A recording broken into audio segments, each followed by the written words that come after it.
people are often laughing about the United States, that they don't travel never, that they only, when they say they travel, they mean the other state. But for me, it's totally understandable. Like, people mostly travel not to see the other cultures. I mean, sometimes, but mostly if you want to go on vacations, you want to, spend some time in a nice climate, whatever you like. If you want to spend some time in the snow, you go to the snowy region. If you want to spend some time in the sun, you go to the sunny region. Yeah, you have tried like the local foods and everything, and it's just as diverse. So for me, it's totally understandable, I'm just so jealous. It must be so nice.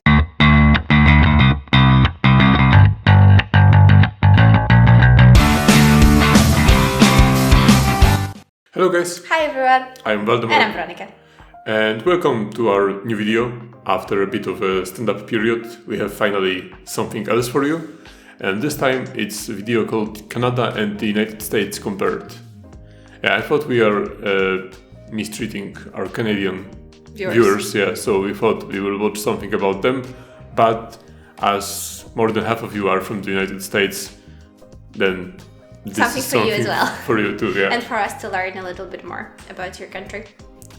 It's a comparison of Canada and the United States.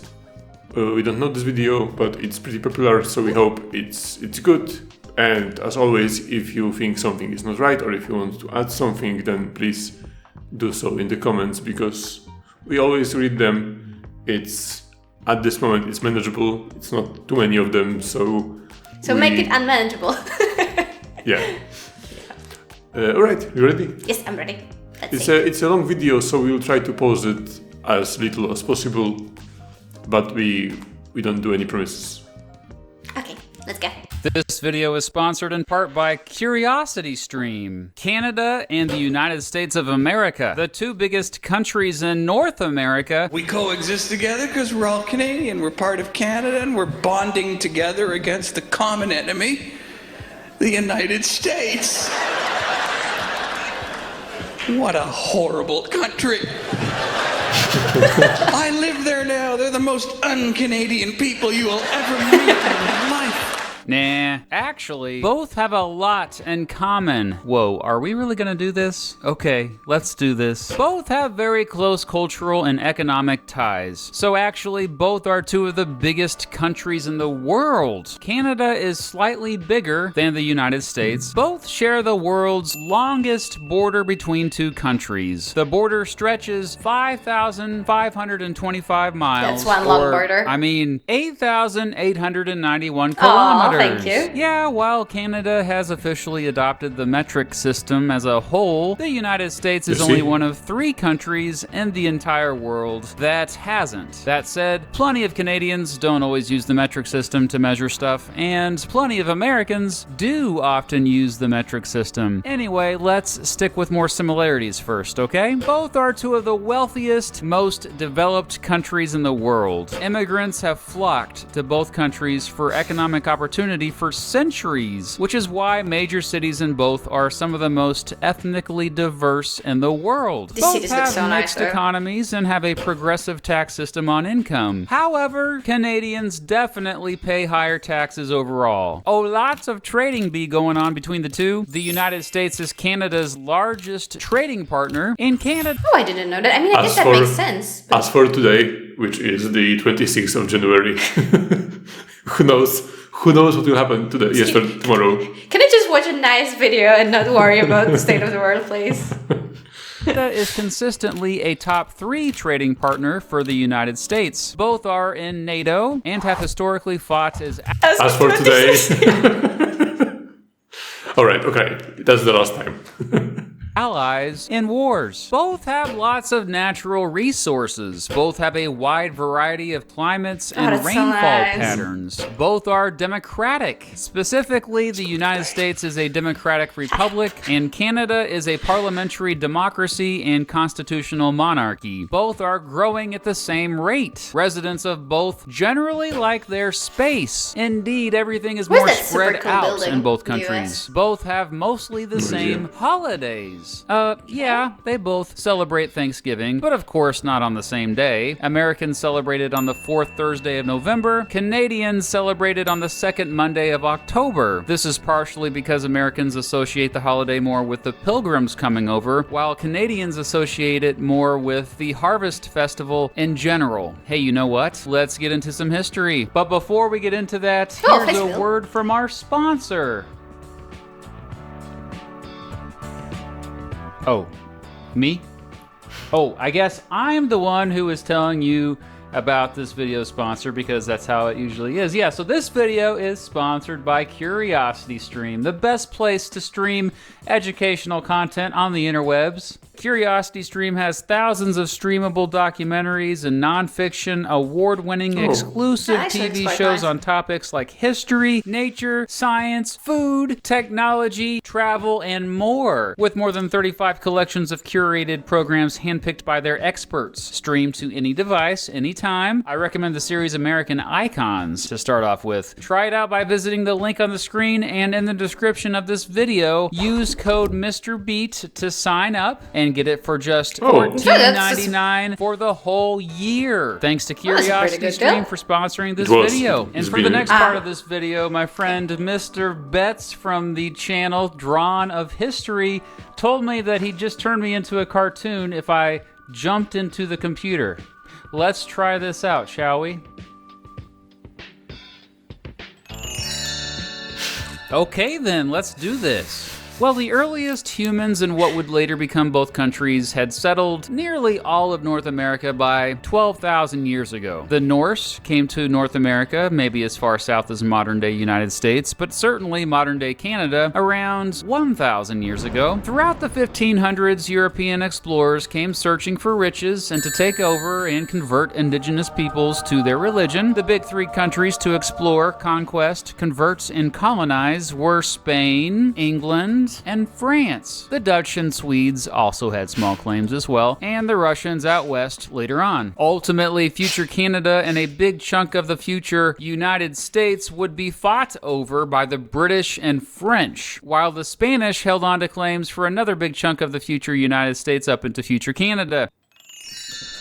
By the early 1700s, around a few thousand Spanish, 16,000 French, and 300,000 English settlers lived in modern-day United States and Canada. That alone should tell you the direction the future would go. But first, a few wars between France and Britain. The biggest one, the 7 Years' War, well, specifically the French and Indian War, led to Britain taking over all previously held French territory in mainland North America. Britain was feeling pretty good about themselves until 13 of its colonies decided to all up and declare independence a few years after this. Today, Americans celebrate July 4th, 1776, as their country's birthday, as that was the day the Second Continental Congress adopted the Declaration of Independence. After the American War of Independence, Britain lost most of its North American colonies, but it did hold on to future Canada. Many of the loyalists during that war,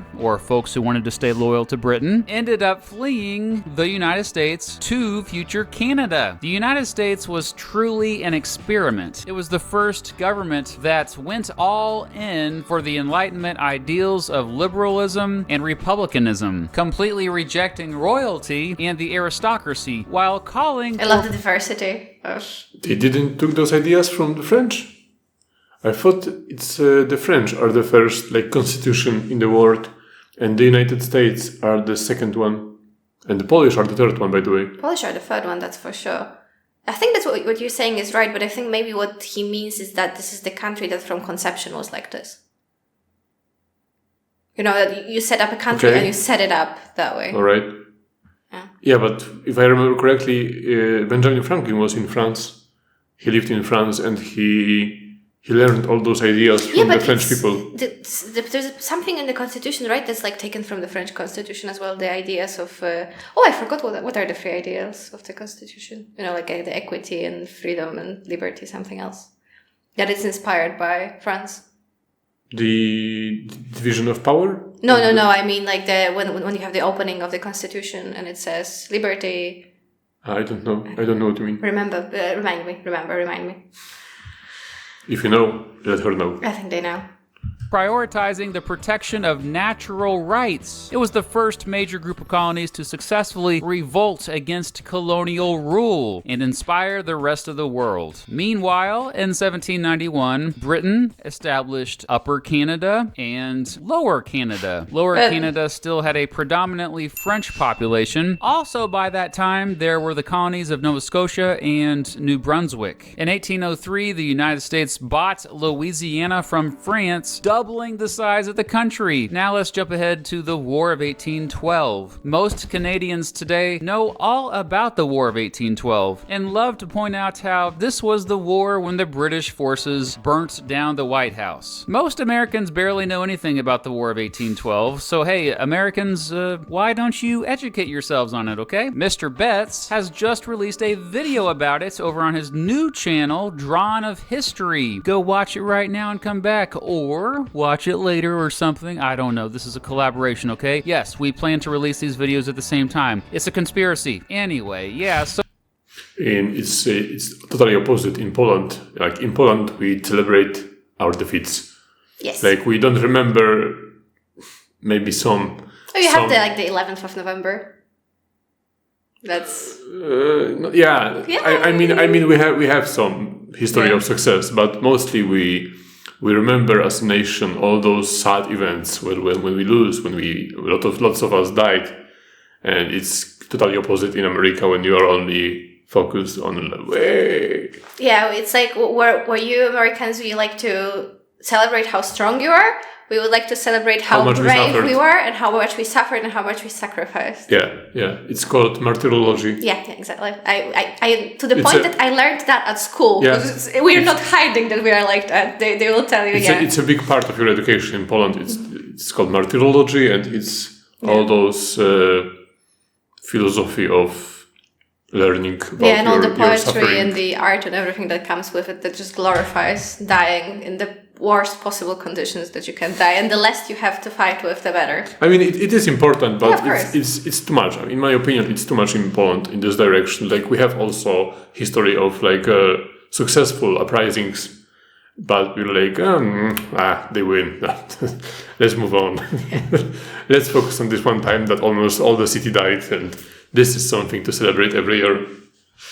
So the future Canadians and Americans battled it out in the War of 1812, but really it was a draw. One thing for sure, after that war, things have been relatively peaceful between the two countries ever since. Well, there was the Oregon boundary dispute. As both the United Kingdom and the United States looked to continue expanding westward, both had signed the Treaty of 1818 to settle boundary disputes and to jointly settle in Oregon country. However, as more and more American settlers came to Oregon by the 1840s, tensions got a little hot between the two. Fortunately, they resolved it with the Oregon Treaty, splitting up Oregon at the 49th parallel so that the United Kingdom got the northern half and the United States got the southern half.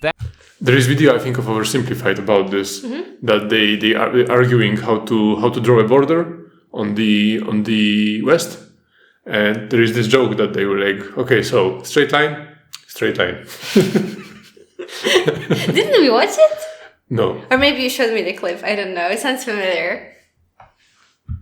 49th parallel today makes up much of the border between the United States and Canada. I guess later there was also a dispute between Alaska and the United Kingdom as well, once gold was discovered in the Yukon, but that was settled relatively easily. Back to the 1840s, the United States annexed the Republic of Texas, eventually leading to a war with Mexico, which the United States won and then got the northern half of Mexico due to winning that war. A few years later, it got its modern contiguous borders after the Gadsden Purchase. During the American Civil War, future Canada officially stayed neutral, although tens of thousands of men from future Canada enlisted to help the Union forces. Most from future Canada, after all, were against slavery by this time, and future Canada had long been a final destination for runaway slaves through the Underground Railroad. The British had gotten rid of slavery back in 1834. Anyway, a couple years after the Union was preserved and the 13th Amendment ended slavery in the United States, Canada actually became a country. Well, kind of. mostly. They were a dominion, still technically part of the British Empire, but self-governing. Today, Canada Day is kind of like the 4th of July or Independence Day in the States. Canadians celebrate it on the anniversary of the Canadian Confederation being established on July 1st, 1867, in which the 3 colonies of Canada, Nova Scotia, and New Brunswick united. So here is how Canada looked at the time. But over the following decades, it expanded dramatically, and the United States tried to expand overseas. After getting Alaska, it aggressively found itself trying to gain a bunch of islands who mostly were not too happy being taken over. Kind of like all those Native Americans who had their lands stolen over the previous 2 centuries. Canadians generally did not treat indigenous peoples much better as they expanded. Both countries discriminated against people of color, and segregation was the norm into the first half of the 1900s. Most reforms in both countries during that time, such as women finally getting the right to vote, followed a similar pattern during that time. Canada and the United States were close allies during both the World Wars. While the United Kingdom put Canada with full equal standing with it in 1931, most Americans have no idea that Canada didn't truly become a completely independent country until 1982, after it adopted its own constitution. After World War II, both countries went through very prosperous times and continued to follow similar paths with reforms. However, Canada went a bit further with its government programs and has been more left-leaning, and this trend continues to this day. Canada also seems to have gone in a more progressive direction earlier. For example, it legalized same-sex marriage 10 years before the United States. Today, many of the differences between Canada and the United States are linked to the fact that Canada stayed loyal to Britain for many years after the United States became a country, after breaking away from Great Britain. Most Americans love Canada. Less Canadians adore the United States, but still, they get along so freaking well. The United States has more people, a lot more people. In fact, it has 9 times as many people and has the 3rd largest population. But they said they are similar in size, no? Canada is bigger, a bit bigger. Yeah. Oh, so what much? That must be quite... I'm going to make an assumption, but I think that must be quite nice to live if they are spread out so wide, but it's also a very rich country as a whole. Because, like Russia, you have a lot of space, but there's nothing in that space. But I think in the United States, in Canada, it's similar with Australia, that all the people are living in one area of the country, and the rest is territory and the rest house is just territory. No, there is nothing there, just But there are no forests. fields or something? They don't, because I know they have a lot of, what's this called? Agriculture? Yeah, a lot of, agriculture, and there is a lot of cows and corn and stuff, right? Yeah, maybe, but still, it's such a big region. You need people there to maintain those lands. So I would guess it's just lots of areas that are, uninhabited. Yeah, they have a lot of national parks as well, right? Quite large ones, I think. I don't know if more than the United States. Don't know if more, but I know they have a lot. Yeah, but I will give you a quick explanation of how Europeans view United States and America. For us, it's the south of the United States are the people who are living not today, but they are living in 8 years ago. You know what I mean? They are the most right-wing, the most, sorry, but a bit racist, there are more racist than the people north. Yeah, but it's normal. It's historical. They were fighting over this big topic. So the ancestors, no, not the ancestors, the other way around. The descendants. Descendants, yeah, of those people are still living there. So for us, the South is the most conservative part of the North America. Then there is the north of United States, which is the more progressive one. Mm-hmm. And then there is Canada, which is the superior version of inhabitants of the North America. Yeah, I think that's kind of how it's portrayed in Europe. Whenever I scroll social media or something that has my algorithm as a European, Canada is usually just this amazing uncle that has everything going right, and he's so open. He just wants to hug you, but not if you don't consent, because then he wouldn't hug you. It's it's that kind of way. And you're right. There's a hard stereotype of sovereign Americans with this big mustaches and just a little bit with anger issues, maybe. Living on a rancho and shooting at everyone. It's definitely, unfortunately, very strong, because I am certain it's not like that at all. Yeah, America is a United States. Sorry, it's a big country, so you cannot really put a name or anything on those people, because they are very you differ very much. And the states are so much different from each other with the accents and the culture and everything. It's really interesting. But the view here is that, like she said, Canada is the one to look up to. Yeah. Population in the world. California has more people than Canada. Remember, Canada is slightly bigger in size and is the second largest country in the world by area, followed only by Russia. However, most of this area has few residents due to it being so very, very cold. 90% of Canadians actually live within 100 miles of the U.S. border. So it's cold. And let's look at the climate more closely. Canada is perhaps obviously colder, being further north, even if you include comparing it to Alaska. Most of Canada's climate zones are affected by very cold air from the Arctic region. There are exceptions. Along the southwestern coast of Canada, there is mostly an oceanic climate. Much of southern Canada has various types of continental or arid climates. However, the vast majority of Canada is subarctic, and much of it is also tundra. The furthest northern areas of Canada are even permanently under ice. The United States is obviously warmer overall, but basically has every climate zone imaginable, from the rainforests of Hawaii to the tundra of Alaska, from the humid subtropical climate of most of the South and part of the Midwest to the deserts of the western portions of the country. Heck, you'll even see several different climate types within one state. The wettest parts of the country get as much as 275 inches of precipitation each year. On the other hand, Death Valley, which is often not only the driest but hottest place in the country, barely gets more than 2 inches of precipitation each year. Canada has just as crazy of difference. There's a very interesting point about how, there's often this argument that people say, even if you don't travel outside the US, you still do a lot of traveling, that the states are just as diverse as other countries. And they are diverse in different ways, because it's not, I think if you watch maybe, I don't know, movies or something, and then indeed if you walk the streets of Paris and you walk the streets of Berlin, there's some similar architecture and the weather is going to be similar. That's true in the central part of in the western part of Europe. And our climate is not as diverse, even if you go very much south. Yeah, it's much warmer, of course, but it's not like we have a desert and then we have, glaciers. I mean, we have glaciers in Iceland, but that's, But indeed, if you just travel around the US, I guess you don't get so much of it's not that much of a cultural traveling, like when we travel around Europe. It's not as, it's not a completely different language, different things, but it must be so nice that you can, I know it's large distances, but it's still within your own country and you can see so many things.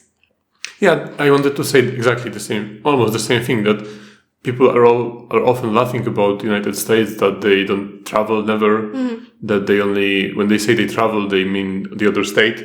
But for me, it's totally understandable. Like, people mostly travel not to see the other cultures. I mean, sometimes, but mostly if you want to go on vacations, you want to, spend some time in a nice climate, whatever you like. If you want to spend some time in the snow, you go to the snowy region. If you want to spend some time in the sun, you go to the sunny region.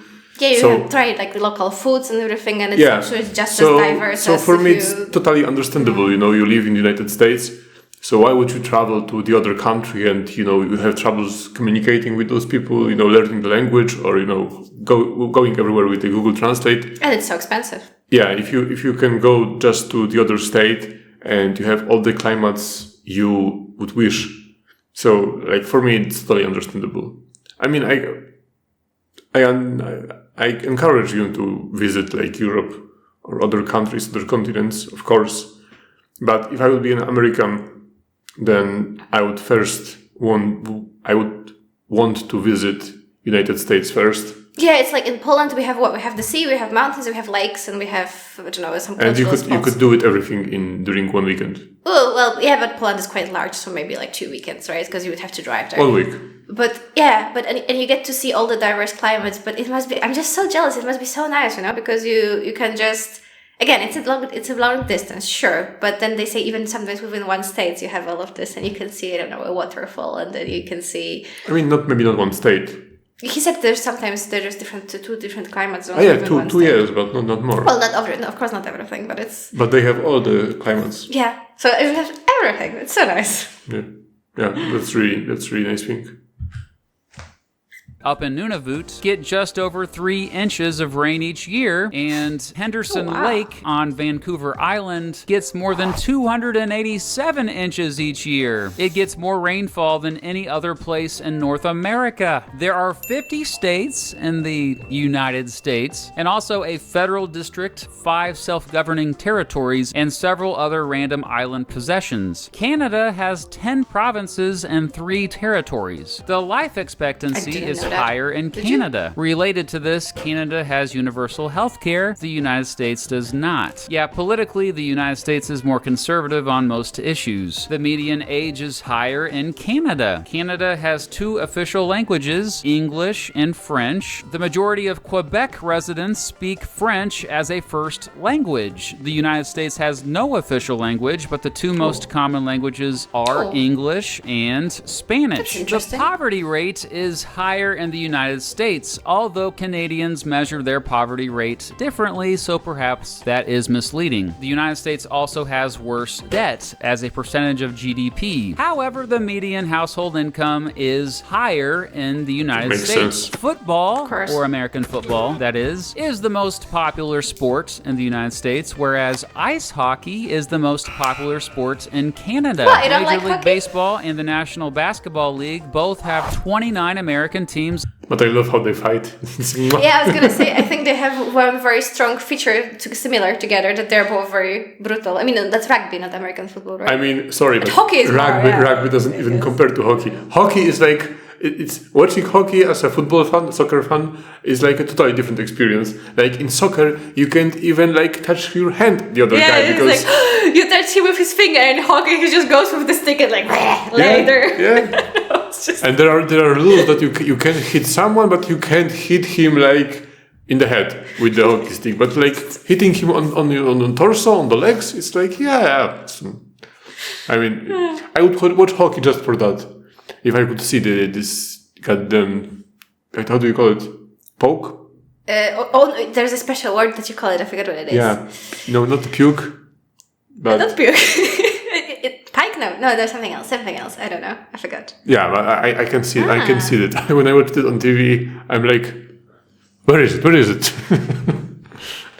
And 1 Canadian team. Those Canadian teams in both leagues are based in Toronto, which indeed is a city that feels like it actually could be in the United States. The cost of living is generally higher in the United States. At the time of this recording, $1 Canadian was worth about 76 cents, meaning Americans visiting Canada get more of a better deal. Normally there is lots of movement going back and forth between the countries, but less so obviously during the COVID-19 pandemic. Speaking of the pandemic, Canada has fared with it better than the United States. Canadians are generally less religious. For those who are religious, more identify as Roman Catholic, whereas in the United States, more identify as Evangelical Protestant. A higher I mean, about this COVID-19 pandemic, I mean, yeah, they had less deaths in Canada, but what they did with the restrictions, I mean, it was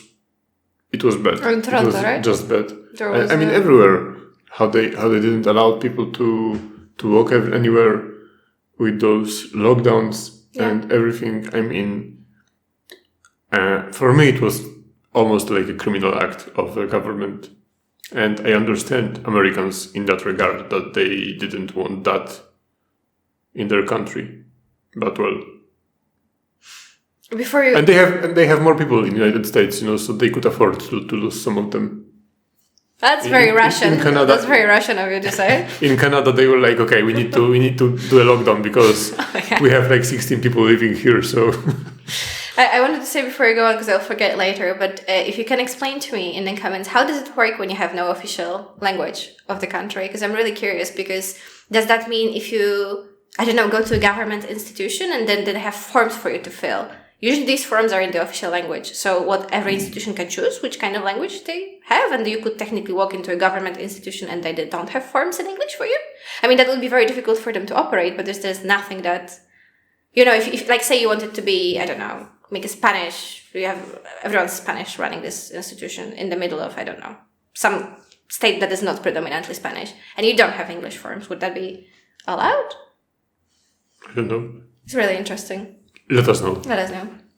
Percentage of Canadians have college degrees, although the United States is known for having some of the best colleges in the world, and yeah, Canada spends more on education. Despite agriculture being much more of a big deal in the United States, more Americans live in urban areas. Sure, almost 80% of Canadians live in urban areas, but 80% of the entire country is uninhabited. Most of Canada is straight up wilderness, and it has more wilderness than any other country other than Russia. Just about 18% of the United States is wilderness. Major industries in Canada include mining, healthcare, manufacturing, and transportation. Major industries in the United States also include healthcare and manufacturing, but additionally, technology and retail. Really? According to the World Happiness Report, Canadians are happier than Americans. Canada is known for Tim Hortons. The United States is known for Dunkin' Donuts and Starbucks. Well, dang, while we're at it, the United States is known for so many freaking brands. 3 of the 5 biggest companies in the world, Walmart, Amazon, and Apple, are all based there. Probably the most well-recognized symbol of the United States is the bald eagle. The most well-recognized symbol of Canada, the maple leaf. It's even on the flag. The American flag has 13 stripes that represent the original 13 colonies and 50 stars that represent the 50 states of the Union. The United States has a much bigger military. In fact, it easily has the largest military in the world. No other country even comes close. Marijuana is completely legal in Canada, but in some American states it's still illegal. Canada has less violent crime. The United States has a higher percentage of its own citizens in prison than any other country in the world.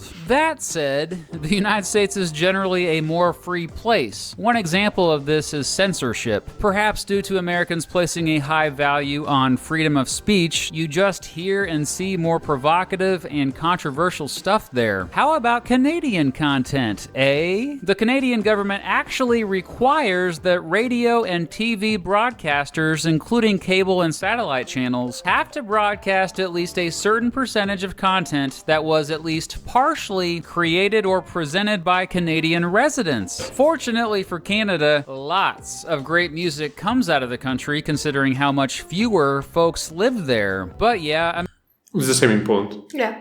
We in radio stations have to at least use 50% of Polish music in the It's radio. 50. I didn't know it was 50. But they do it mostly during the night, you know, to bypass the law, because people listen to Western music mostly. So they put mostly the Polish music during the night. I like to listen to the radio during the night. Yeah, that's nice. But there's less people interrupting during the night always. Yeah. American culture is more influential on the world. Throughout history, Yeah, as the United States dominated mass media, it also spread its culture around the world through music, movies, TV shows, video games, and social media. There are 2 major reasons for this. 1, a spirit of innovation throughout American history, and 2, just having a huge domestic market. With the majority of Americans speaking English, they have also had access to a worldwide market of more than 2 billion English speakers. The United States is more nationalistic. If you tell a Canadian about the Pledge of Allegiance, many of them would be a bit confused, to say the least. Canada stopped making pennies. The United States still does, for some reason. Canadians generally do know a lot more about the United States than Americans know about Canada. Americans party harder. I have no scientific evidence to back this up, but it's probably true. Okay, let's try to wrap this up. Overall, most of the differences between the two are subtle, like Canadians apparently call these pencil crowns, but Americans call them colored pencils. And Canadians call these washrooms, and Americans call them bathrooms or restrooms. But honestly, folks like J.J. McCullough argue those differences are overrated. Because both countries are so dang big, and because there are so many regional differences, it's been really difficult making this video, since many of these generalizations are misleading. Undoubtedly, the United States remains a superpower in the world, and Canada is often in its shadow. However, both continue to thrive and really do depend on each other. And yeah, they really are two of my favorite countries. I mean, no surprise, right?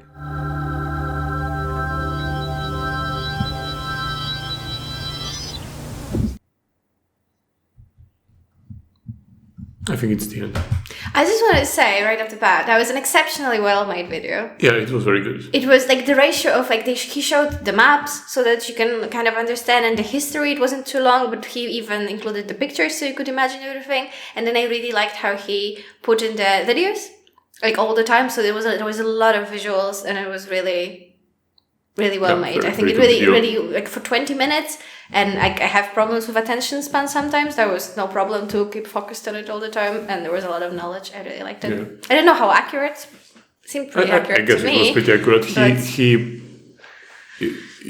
He used like numbers and examples evidence on everything that he said. He said that Americans party harder, and for that he didn't have any.